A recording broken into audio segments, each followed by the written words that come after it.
I would say that the university's job is to prepare students for life and for solving problems in life. And one of my friends who runs an engineering firm said to me, I can make an engineer. I want a well-rounded human being.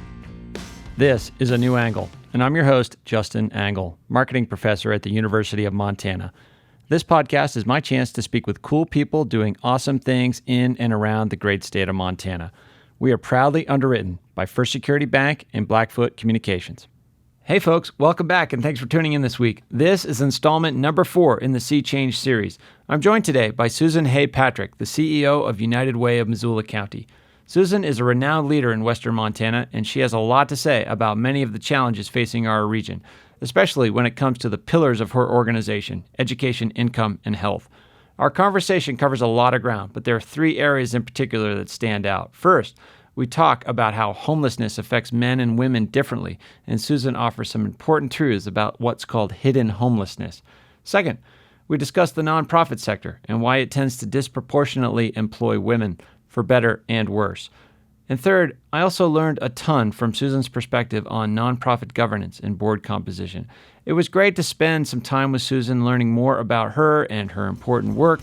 I think you'll enjoy the conversation, and I'll give bonus points to any listener who quantifies my rampant overuse of the word fraud. It's such a great word, but good grief, I went a little overboard on this one. Okay, enough self-deprecation. Let's get on to Susan Hay-Patrick right now. Okay, so we're here today with Susan Hay-Patrick. Susan, thanks for coming on the podcast. My pleasure. So you are the CEO of United Way of Missoula County. Yes. And I've known of your work professionally, but and you've been at United Way since 2006. Is that right? Yes. I'm impressed. You did some homework. A little bit, just enough so you maybe trust me a little bit at the beginning of the interview. But I guess along those lines, like you're sort of this pillar of the Missoula community in Western Montana.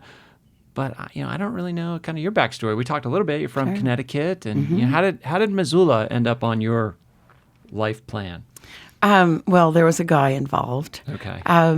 But I would say it was a continuation of my path in the nonprofit world.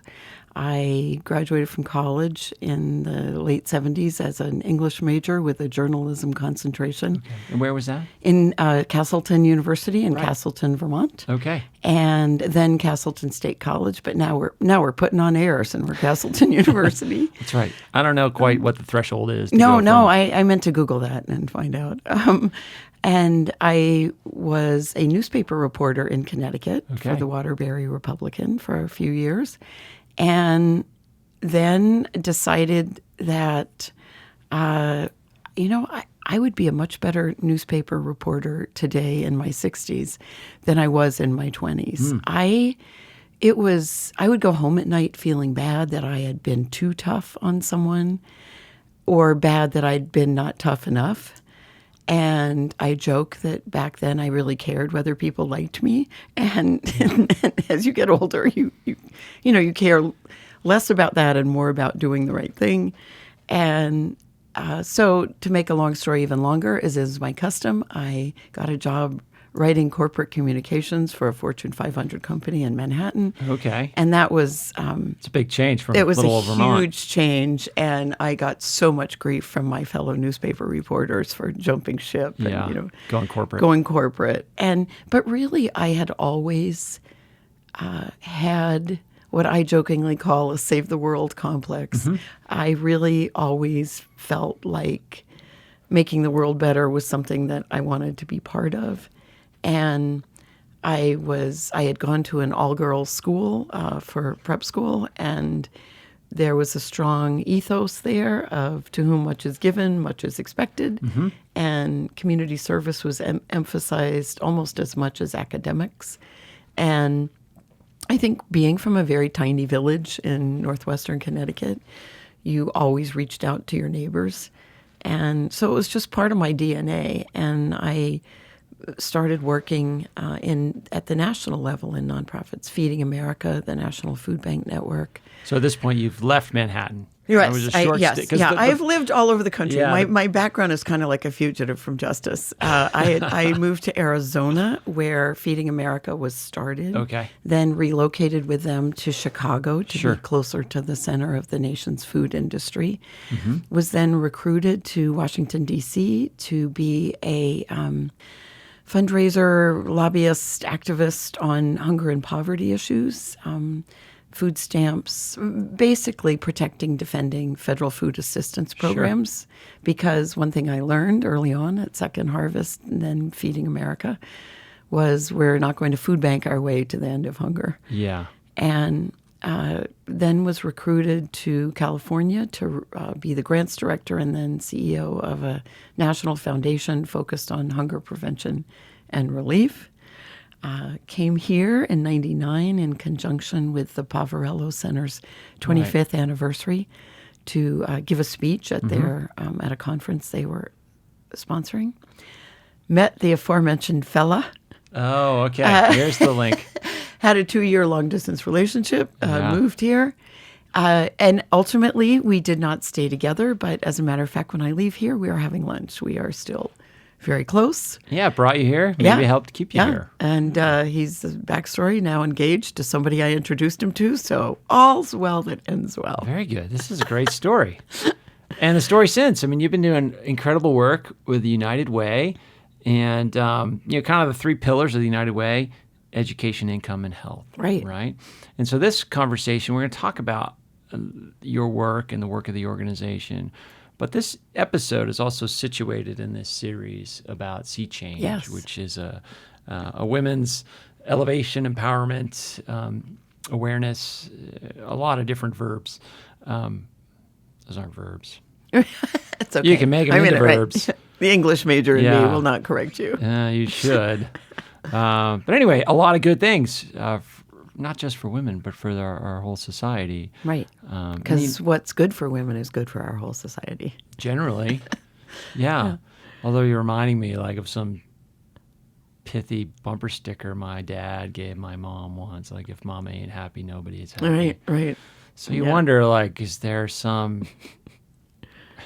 It's a great statement, right? But is it grounded in some other sort of gender-biased truth? I definitely think that I'm not a subscriber to that because I think it's patronizing and a little bit stereotyping, maybe, of difficult women. Like all lives matter.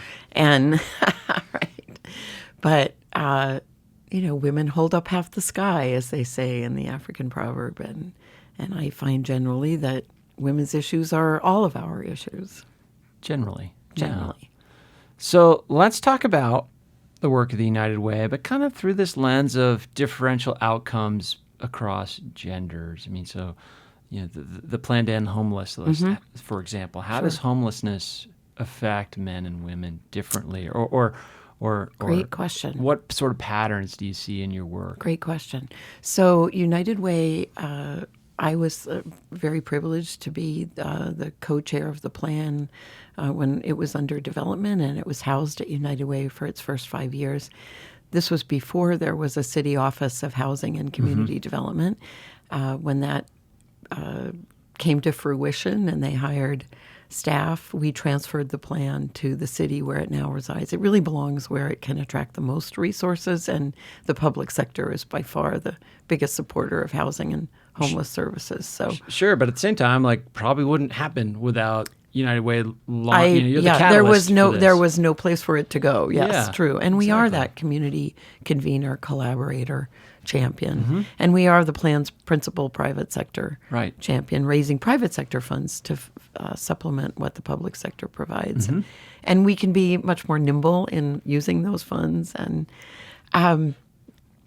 so homelessness, obviously, you can't be in Missoula more than a few days without seeing that we have a issue of homelessness. But what we often don't see is the typical face of homelessness in Missoula, which is a single mom with kids. Yeah. We see the high-profile folks on the street, often with very problematic behaviors, with co-occurring disorders, mental health issues, addiction issues. But the hidden homeless are the moms and the kids, many of them fleeing domestic violence, Really? or doubling up with relatives, or living in their cars, or staying in cheap motel rooms. And obviously, a solution that's going to work for them isn't going to be the same thing No. that's going to work for the folks on the street. Absolutely. That's not going to work for the kids aging out of foster care. So one reason it's a 10-year plan to end homelessness is if it were easy and cheap, we would have done it by now. Yeah, like most things, right? Right. So I would assume you have to sort of initiate different types of programming and outreach efforts and so forth to address that hidden homelessness population. Right. You know, like you said, when people think of homelessness, they don't think of the middle-aged single mom with kids that's living out of her car and nobody knows it. Right. Or staying at the YWCA's shelter. In fact, I'm sure you're aware the YWCA and the Missoula Interfaith Collaborative are collaborating to build housing and family shelter, because that's something that we lack in our community. There really hasn't been a facility, short-term facility. The 10-year plan, of course, focuses on housing. I think for way too long in our community, as in many places in our country, we treated shelter as the answer to homelessness. We thought the POV, the Poverello Center, was the answer, when really that should be triage and sort of a short-term place. And the answer to homelessness is housing. Right. That's the drum that I beat. It makes sense. And so have you observed differences in, between men and women and their sort of likelihood of asking for help? That's a great question. On the homelessness dimension. Definitely women with kids are tireless advocates for their family You would and are think, much yeah. more inclined to seek help. And I think we sometimes stereotype poor moms as, not being good moms, which is, that doesn't square with any of my experience over the years. Poor moms want what all moms want, which is safety and health and a good life for their kids, food on the table, roof over their heads, and they will do whatever they can, often at great personal sacrifice, to ensure a strong upbringing for their kids. And we're lucky that we have organizations like WORD, like the Poverello Center, like Homeward, the YWCA, working directly to help people, women, and families. Poverello, of course, is focused on adults, but those other organizations do outreach and do respond. And our new coordinated entry system, as part of the 10-year plan, really prioritizes those most in acute need and makes sure that they get housing first. We really try to practice diversion. Okay. Keeping people housed. It's so much more expensive and complicated to rehouse someone. So let's sort of define that. So diversion meaning somebody's about to become homeless. Right. About to lose their home. For example, and so helping them out somewhere. You're staying with your uncle, but your uncle wants you to leave. Why does he want you to leave? Because he can't afford the groceries anymore. Right. So if we gave your uncle $200 gift certificate to Albertsons, would you be able to stay? Yeah. Would that You have a bridge the mom in gap? Polson. Your mom has room for you. You have a job waiting. You don't have a way to get to Polson because your car is broken down if we fixed your car, or, so it's a case by case. But diversion is a sort of a clinical term for a really relationship-based way of figuring out people's individual situations and how we can keep them housed so they don't come into the system. Yeah, I mean, just thinking about kind of the intimacy that's required to pull off diversion. Yeah, right. Absolutely. I mean, like you said, it's a clinical you're term, getting but into people's business Yeah. and finding out very specifically what their situation is and what the best outcome you can get for them. And so, thinking specifically about that mother with the kids example, I mean, what are some of the pathways into the type of trust you need to be successful with the diversion programs? My first thought is that we have an innate genetic advantage in that women are natural relationship builders. And I certainly am not on the front lines. I have more of a 20,000-foot view, but many women involved in this caseworker type of relationship I mean, many people are women. Our whole sector is dominated by women. Right. I definitely want to plant the flag there and come back to that because it's an important topic. And I see the caring hearts of these women, including the Poverello Center's homeless outreach team. Two of their stars are women, one of whom has considerable lived experience with homelessness, and the relationships that they build with people on the street, men and women, is really quite something.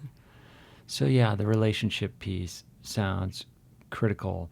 Let's talk about the other kind of two pillars, income and health. Much gets made of the, in terms of income, of the gender wealth gap. Right. And we'll maybe get back to that.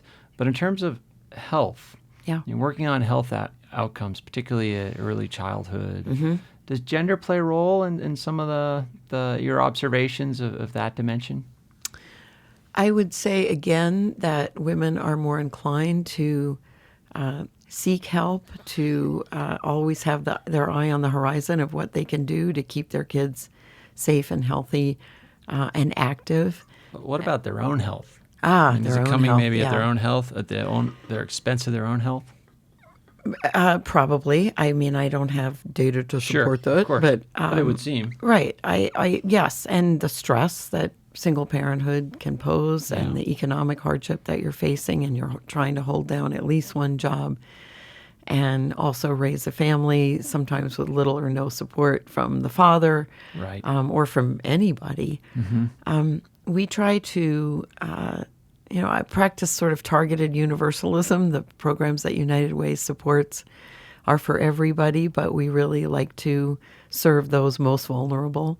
So our 5210 Let's Move Missoula initiative, for example, which encourages kids and families to eat 5 servings of fruits and vegetables a day, have no more than 2 hours of recreational screen time, play hard for an hour of moderate to vigorous physical activity, and then 0 sugar-sweetened beverages. That's sort of an easy mantra that kids and families can try to practice to improve their health. Yeah, and even if you sort of live a relatively comfortable life, those are difficult things to Well, we know that screen time is a driver of obesity, so whatever we can do to stem that and start those habits at an early age.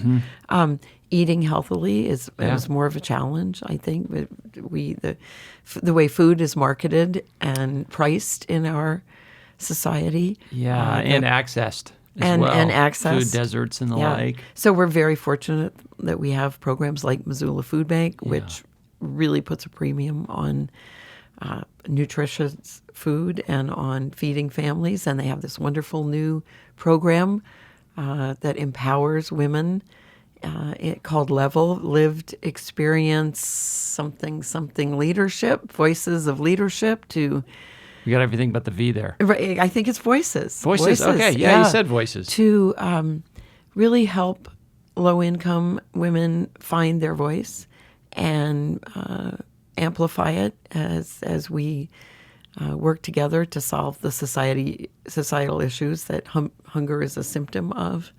It's a small project just being piloted, but I have great faith that it will do wonderful things. A New Angle is underwritten by First Security Bank and Blackfoot Communications, 2 cool companies doing awesome things all over Montana. Hey, this is Colter Nuanez from ESPN Missoula, and you're listening to A New Angle. And, the final piece, or not the final, but the third piece, income. When you mentioned that 75% of the people that work in your sector are women, that's an interesting phenomenon that I'd love to get your thoughts on. But also how that dynamic plays out in terms of the gender income gap. Right. So it's not just that women get paid less for the same job, but they're also sort of either selecting into or being selected into different types of jobs. Yeah, I do think that and I hope this doesn't come off as a gender stereotype, but I do think we are relationship builders and natural nurturers to a great extent, and that lends itself to a caring profession like the nonprofit world. And I think the seamy underbelly of that is that women in the nonprofit sector are paid something like 83% of the wages of a man, and that one reason our sector is so dominated by women is because men wouldn't put up with the low pay. Well, yeah, I mean, that's, my wife has worked extensively in nonprofit, and I just remember her first series of jobs out of college were with a variety of nonprofit organizations, and it just seemed to churn up young women. Now, I'm sure you could probably say there's high turnover in most careers at the early career stage, but these organizations in particular seemed like a particular problem they should be thinking about. Right. And I don't think enough thought has been given to it historically, but I definitely think that's changing. What has happened in the corporate sector has bled down to the nonprofit sector. We're looking at it too, at inequity, and that asking someone their salary history, which United Way has never done, at least under my tenure, it's not relevant. You don't go into a restaurant, and when you go into a restaurant, they don't say, "What do you want to pay for the ham and eggs?" Right, they say the ham and eggs cost this. Sure. So when we create a job, we say this is what this job pays. Mm-hmm. And of course, you negotiate within reason, but I would find it objectionable to ask someone what their salary history is, because it doesn't have any bearing on what I'm calling upon them to do. Yeah, it's interesting. At the risk of sort of digressing here, I often think, though, that there is this odd privacy around salaries that I don't think serves anyone. Right. That's why we publish a salary Yeah, range. if I know what my colleagues are paid, that helps me make decisions about how I'm valued by the organization. And it helps you be a better negotiator, and women historically aren't as effective negotiators for themselves as are men. Right. In part because they've had less experience over decades. But you're right. I like to just publish the salary range and not make people guess or have to go online and delve into tax returns and sure, and then not make. I mean, there are, and not make a salary be the function of a negotiating acumen. Right. Some people are better negotiators than others, and we have a structure that rewards that in many ways. But should we be? Yeah. I mean, I guess that's a similar point to, the notion that, well, okay, the nonprofit sector is women are overrepresented in nonprofit, yet those jobs get paid less. That's a reflection of a lot of things. One of those is the value we place on different outcomes in our society, and that's a problem. True. I would also say that women, despite being 75% of the workforce, are only less than half of board membership of the governance, where the real power is. Sure. And I read a statistic, it's from 2015, so things could have changed, but only 42% of nonprofit board chairs are women. So I have talked often and publicly about the next time somebody suggests, Bob the banker, you suggest, sure, Betty the banker, somebody younger and female, so that our boards become more diverse. And I mean, what's the right way of doing that? Quota systems and such seem super problematic and fraught. Yeah. And in a little way, in some ways diminishing. I mean, I'm not super familiar on the research on affirmative action and all the associated outcomes. But, when you're making choices about board membership, how are you weighting these variables or at least thinking about them? Well, we definitely use a board matrix that has a very broad definition of diversity. It's diversity of profession, of age, of gender, of where people are in their careers. Mm-hmm. We have some people just starting out, and we have some seasoned CEOs of major household name businesses in town. And probably skill sets too. And different skill sets. We want people who are comfortable asking for funds, because that is an essential component of nonprofit board service. We want people who are well networked in their community, who represent a key sector of our community that we want to, make inroads in, Sure. if you will.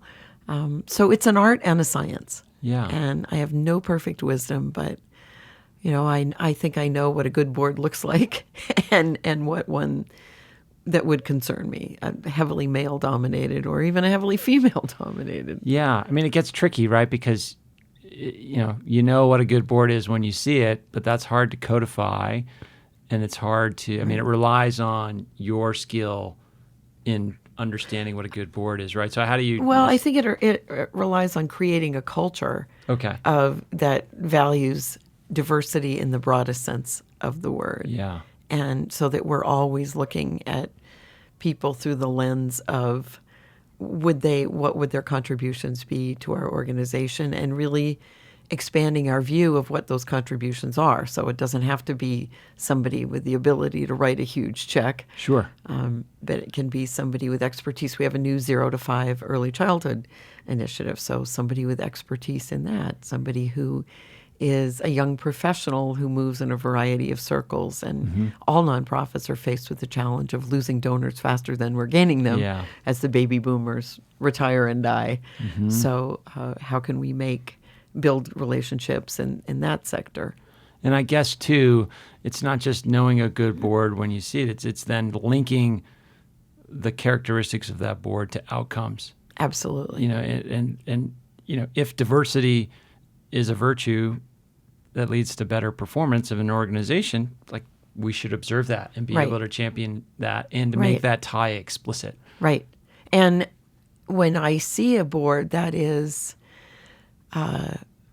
heavily dominated by older males, most of them white, I generally see an organization that a friend of mine once described as sclerotic, That's such a great I've been word. dying to use that word. Well done. Right. Yes. I can just turn off the mic and go home now. Drop it. But we need the passion and energy of younger people, and I'm so proud of my young women friends and how fearless many of them are about promoting themselves in a good way. And that's not easy to do because of all the labels attached to women who promote themselves. Yeah. All the sort of fraud, gender differences in language and all that we could get into. But this seems like a particularly good moment to pivot to focusing on the Sea Change initiative. You're involved in the Sea Change initiative. We can talk about that involvement. But before we do, I'd like to just get your thoughts on, why is it important that a university, and the University of Montana in particular, engages in an initiative like this? Because it's all about leadership. Okay. It is the flagship university and has a giant footprint in our community and our state, and has recognized that gender equity is an issue.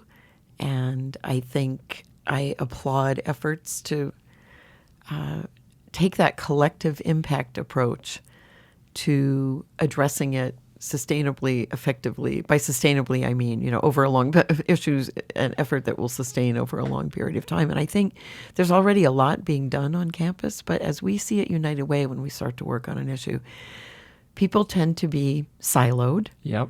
I don't like to use that term because no one likes to say they're in a silo, so I say cylinders of excellence. Cylinders of excellence, yeah. Everyone's nice. in their cylinder of excellence, and they don't want to come out of their cylinder and step into yours. So just having people get to know each other and, hey, what have you been doing on this issue? And I bet there's a lot that Sea Change has already uncovered that's already being done. Sure. But and the lack of connections between all those things, too. And how can we amplify that, connect it, to have a broader impact? And how will we be able to judge success? I mean, what as an outsider to the university, structurally, how are you going to hold us to account? I would say, having thought about your question for 5 seconds, of course, I have the perfect answer. No, not really. I'm just going to make something up.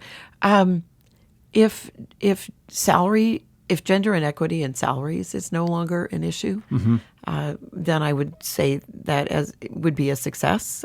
Set some benchmarks over a period of time, address inequities. I've done that in my own organization in the past, not at United Way necessarily, but in other jobs, where women feel safe, empowered, accepted in all aspects of campus life. I think that would be something to shoot for. Yeah, I mean, the wage thing is important. Yeah. And we need to work on that. Yeah. But it's not just that. That's what I'm getting at. It's the atmosphere and tone where sexism isn't tolerated. Yeah. Where jokes at the expense of women or gays or non-binary people are not tolerated, where there's a whole culture that says, hey, that's not who we are. Right. That's not what, the University of Montana is about. And I don't mean it in a sort of PC way. I mean it in a really genuine, like, this is who we are. We're the University of Montana, where we value everyone. We pay everyone competitively and equally. We offer equal opportunity. Everyone feels safe. The safety piece is interesting. I mean, we've had a fraught history of safety, particularly for our young female students. Yeah. And I don't mean just physical safety, which of course is right. an issue, but just safety in speaking up, safety in raising your hand and rising to leadership positions. Advocating for yourself. Advocating for programs that advance women.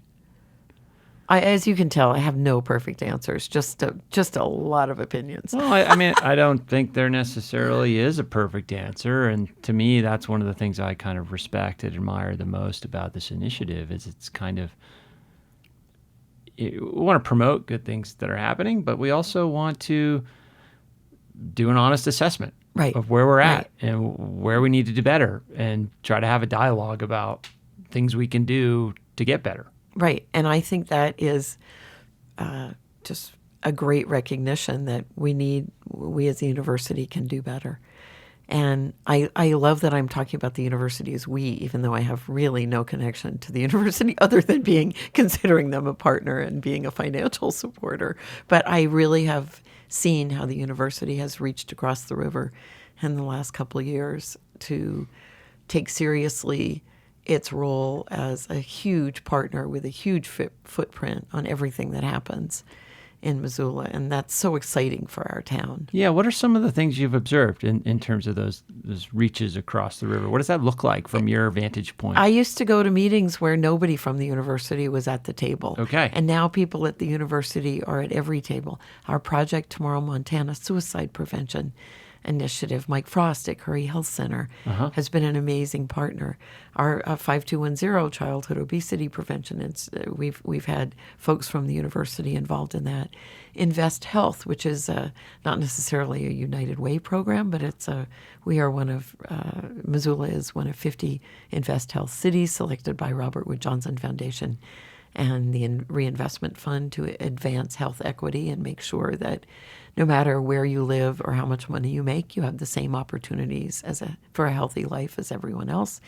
The university is absolutely key to advancing health equity. Students doing research, professors adopting it, deans adopting it. I was at a meeting yesterday with several people from the university talking about health equity, the 10-year plan to end homelessness, reaching home. I will say, without naming names, that when we were creating the plan back in 2011, my co-chair and I met with a leader from the university and started talking about homelessness. And she interrupted me and said, why do you think the university would have any interest in addressing homelessness in Missoula? And I wanted to say, well, now that you're asking, I don't know. But fortunately, I was able to address, basically go over that person's head. And address it at the top, and found folks who did understand the role of a university in a housing market, and that you have homeless people coming to your classes and living in their cars and doing everything they can to advance themselves. Participating in our community in a wide number of ways. As you're laying that out there, Susan, I'm thinking about this. We touched on this debate in a previous episode with Anya Jabor and Beth Judy. A university has many purposes, many roles, and there's always debate about which roles should be primary, which should be secondary, which should be prioritized, et cetera. One of the roles that's very salient here in the College of Business is preparing students for jobs. Right. And helping students get those jobs. And that's an important thing that we do.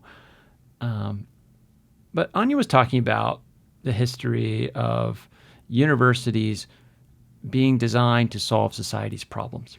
I think that's the primary function of a university. And she talked about the history of University of Chicago being particularly effective in that type of approach or that type of orientation.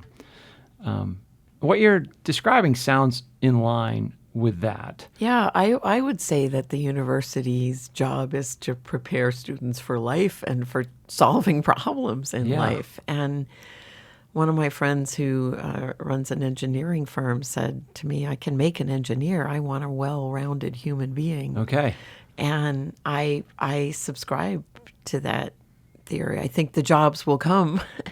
And when you're a well-rounded individual, you can problem solve and communicate well and present yourself well and think with a more global head and an institutional ego about what's good for your company, not just what's good for you.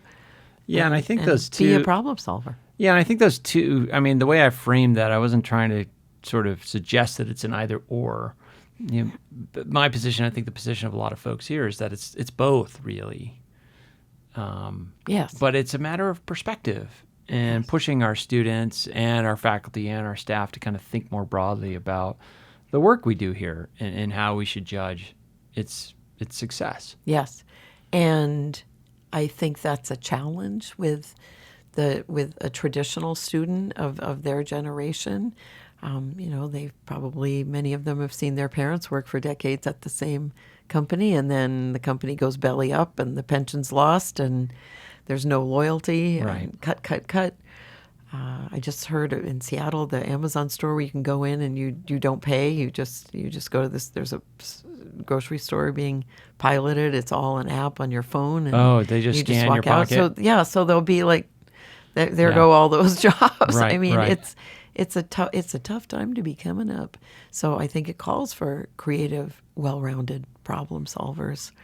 Yeah, and it would seem that the problems that are created by, the jobs that go away because of automation in various dimensions, all of that points to the role of education becoming more important. Right. We need more educated people that are able to do more things. Right. More diverse. Think about big problems in different ways and work collaboratively. Yeah, exactly. Yeah, I agree. Let's go out and fix that. That's the 10-year plan, right? Well, what do we brand it? The 10-year plan to work collaborative? That's lame. The 10-year plan We'll think of some clever acronym. Yeah, let's work on that. Yeah. That'll be episode 2. Right. Perfect. Yeah. Well, Susan, I really appreciate you coming by and sharing your wisdom and ideas with our audience, but more importantly, for being involved in Sea Change and also for all the fantastic work that happens through your team at the United Way. Thanks. It's a privilege, and thanks for having me. If folks were interested in learning more about your organization and how to get involved, volunteer, write checks, whatever, how do they find you? MissoulaUnitedWay.org. Simple. Okay. Thanks, Susan. Thanks. All right. Hope you enjoyed that conversation. Check out MissoulaUnitedWay.org to learn more about the many ways you can get involved with that fabulous organization. Okay. Coming up next week, we have Doug Mitchell, the Executive Director of the Glacier National Park Conservancy. Glacier National Park is such a treasure, and it was eye-opening to learn more about how parks are funded, or in many cases, not funded. So stay tuned next week. Thanks for listening to A New Angle. We really appreciate it. And we're coming to you from Studio 49, a gift from University of Montana alums Michelle and Lauren Hansen. And remember that A New Angle is supported by CED, Consolidated Electrical Distributors. These guys pretty much sell anything electrical you would ever need, but they also hire a ton of our students. If you want to learn more about jobs at CED, visit cedcareers.com. And before we go, I want to thank some important peeps. Executive producer, Stefan Borsum. Producer, Aidan Morton. And interns, Aspen Runkle and Max Gibson. Huge thanks to VTO, Jeff Ament, and John Wicks for the tunes. And finally, props to Jeff Meese, our master of all things sound. Finally, if you have any questions, suggestions, comments, insults, whatever, please email me at anewangle@umontana.edu. Help us spread the word, and be sure to use the hashtag #anewangle when you do. Thanks a lot, and see you next time.